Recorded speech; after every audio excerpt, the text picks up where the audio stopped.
This is the Lone Crater YouTube. We hope this video helps. You start by making sure your device can give accurate coordinates.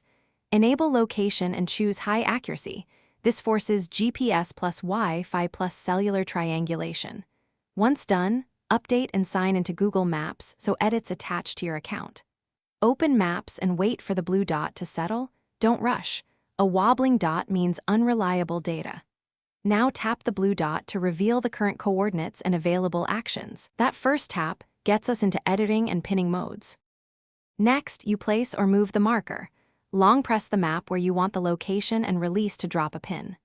Once the pin appears, swipe up the place card and choose Edit or Label if it's your personal spot, or add a missing place for public locations. This creates a change request. Make sure to fill address fields and pick an accurate category.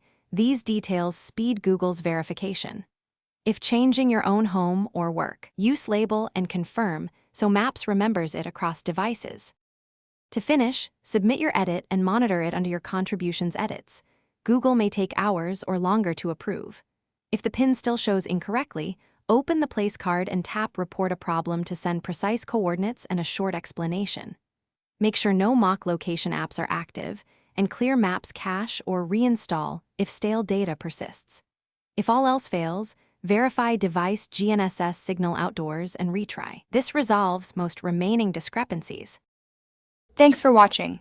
Consider subscribing if we helped you.